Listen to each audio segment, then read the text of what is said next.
Friends, welcome to Kavitha சமையலறை. இன்றைக்கி நம்ம பார்க்க போகிற ஸ்பெஷல் ரெசிபி நல்ல ஒரு சுவையான கருப்பட்டி காப்பி. ஒரு சிம்பிளான ரெசிபி, ஒரு மோஸ்ட் ரிக்வஸ்டட் ரெசிபியும் கூட. நிறைய பேர் கேட்டிருந்தீங்க. அதாவது இப்போல்லாங்க நம்ம பாரம்பரிய உணவுகளை, அதாவது நம்ம தாத்தா பாட்டியெல்லாம் ஆரோக்கியமாக சுவையாக செஞ்சு சாப்பிட்ட உணவு வகைகளை தேடி செஞ்சு சுவைக்க ஆரம்பிச்சிட்டோம். அந்த வகையில் இந்த கருப்பட்டி காப்பியும் இப்போ ரொம்ப பாப்புலராக இருக்குது. நிறையா டீ ஸ்டால்லலாம் இது ஸ்பெஷலாக விற்பனை செய்கிறாங்க. நிறையா பேர் இது விரும்பி சாப்பிட்றாங்க. ஒரு சில பேர் இந்த ரெசிபியை கேட்டிருந்தீங்க. அதாவது பால் சேர்த்து கருப்பட்டி காஃபி செய்யணுன்னா ஒரு சில டிப்ஸ் இருக்குங்க. அதை நீங்கள் பகிர்ந்துக்க சொல்லி கேட்டிருந்தீங்க. ஸோ இன்றைக்கி அதை பார்த்துடலாங்க. கருப்பட்டி வந்து ரொம்ப நல்லதுங்க. ஒயிட் சுகருக்கு கண்டிப்பாக இது ஒரு நல்ல ஒரு ஆல்டர்னேட்டிவ். பனை வெல்லம், இந்த கருப்பட்டியில் நிறைய சத்துக்கள் இருக்குது. நல்ல அயனன் கால்சியம் இருக்குது. உடலுக்கு ரொம்ப ரொம்ப நல்லது. நிறைய மருத்துவ பயன்கள் இருக்குது. அதில் நிறைய ஸ்வீட்ஸும் பண்ணலாம். இப்படி காஃபி வைக்கும்போதும் நம்ம கருப்பட்டி சேர்த்துக்கலாம்.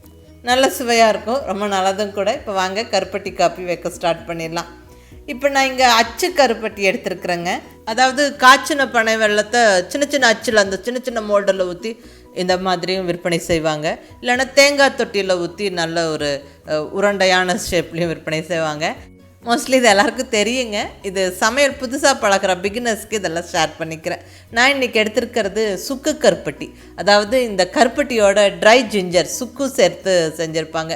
ஸோ அது ஒரு 3 பீஸ் எடுத்து நல்லா தட்டி எடுத்து வச்சாச்சு. நான் 2 டம்ளர் காஃபி வைக்க போகிறேன். இப்போ காஃபி வைக்க ஸ்டார்ட் பண்ணிடலாம். இங்கே பாத்திரத்தில் ஒரு 2 டம்ளர் தண்ணி விட்டாச்சுங்க. இதில் பொடிச்சு வச்சுருக்கிற கருப்பட்டியை சேர்த்தாச்சு. நல்லா கொதித்து வரட்டும். தண்ணி கொதிச்சாச்சுனாவே கருப்பட்டி நம்மளுக்கு கரைஞ்சிரும். பாருங்கள், கருப்பட்டி நல்லா கரைஞ்சிருச்சு. இப்போ நம்ம காஃபி பவுடர் சேர்த்துடலாம். நான் இங்கே 2 ஸ்பூன் காஃபி பவுடர் சேர்த்துக்கிறேன். இது வந்து இன்ஸ்டன்ட் காஃபி பவுடர் இல்லைங்க, ஃபில்டர் காஃபி செய்கிறதுக்கு யூஸ் பண்ணக்கூடிய coffee powder, normal coffee powder தான் சேர்த்துருக்குறேன். இப்போ ஒரு தட்டு போட்டு மூடிட்டு ஸ்டவ்வை ஆஃப் பண்ணிடலாம். கொதிச்சதுக்கப்புறம் இப்படி தட்டு போட்டு மூடி ஆஃப் பண்ணுறது நல்லதுங்க. காஃபியோட வாசனை நல்லாயிருக்கும். இப்போ நம்ம காஃபி வடிகட்டிடலாம். இப்போ டம்ளரில் காஃபி வடிகட்டியாச்சு. இந்த கருப்பட்டி காஃபி மோஸ்ட்லி நிறையா பேர் பிளாக் காஃபியாக குடிப்பாங்க, அதாவது பால் சேர்க்காமல். ஏன்னா அந்த சுக்கெல்லாம் போட்டிருக்கிறங்காட்டிக்கு அது நல்லாயிருக்குங்க. அந்த கருப்பட்டியோட இனிப்பு, அந்த சுக்கு கொஞ்சம் சுருக்குன்னு நல்லாயிருக்கும். அந்த காஃபி வாசனையோட விருப்பப்படுறவங்க இப்படியே குடிக்கலாம். பால் சேர்க்கணும்னு விருப்பப்படுறவங்களுக்கு ஒரு சின்ன டிப் ஆட் பண்ணிக்கிறேங்க.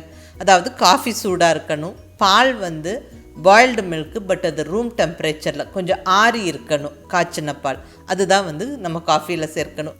ஏன் இப்படி சேர்க்குறோன்னா, நாட்டு சர்க்கரை, வெல்லம் எல்லாம் சேர்த்து கொதிக்க வைக்கிற காஃபியில் நம்ம கொதிக்கிற பாலை விட்டு கொதிக்க வச்சோம்னா பால் திரிஞ்சிரும். ஸோ காஃபி வேஸ்ட்டாக போயிடும்.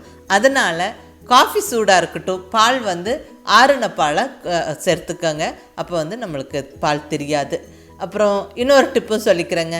காஃபி செஞ்சாச்சு, பட் இது இப்போ குடிக்கலாம், இன்னும் கொஞ்சம் நேரம் கழித்து சூடு பண்ணி குடிக்கலாம் அப்படின்னா நம்ம டைரெக்டாக சூடு பண்ணக்கூடாது, அப்பவும் பால் திரிஞ்சிரும். ஸோ வந்து அது ஸ்டீமிங் மெத்தடில், அதாவது ஆவியில் வச்சு சூடு பண்ணி குடிங்க. அப்போ தான் வந்து பால் தெரியாது. அவ்வளோதாங்க, சுவையான ஆரோக்கியமான கருப்பட்டி காஃபி ஜம்முன்னு ரெடி ஆயிடுச்சு. ட்ரை பண்ணி பாருங்கள் விருப்பப்படுறவங்க. அதுவும் வெள்ளை சர்க்கரை அவாய்ட் பண்ணணுன்னு விருப்பப்படுறவங்க கண்டிப்பாக இது நல்ல ஒரு ஆல்டர்னேட்டிவ் சாய்ஸுங்க. ஸோ மிஸ் பண்ணாமல் ட்ரை பண்ணி பாருங்கள், நல்ல சுவையாக இருக்கும். இந்த டிப்ஸ் எல்லாம் ஃபாலோ பண்ணிங்கன்னா பர்ஃபெக்டாக நம்ம காஃபி வச்சிடலாம். அவ்வளோதாங்க, ட்ரை பண்ணி பார்த்துட்டு உங்கள் ஃபீட்பேக் சொல்லுங்கள். பிடிச்சிருந்தா லைக் பண்ணி, ஷேர் பண்ணி, கமெண்ட் பண்ணுங்கள். கவிதா சமையலறை சப்ஸ்கிரைப் பண்ணி என்னுடைய மற்ற ரெசிபிஸும் வீடியோஸும் பாருங்கள். தேங்க்யூ.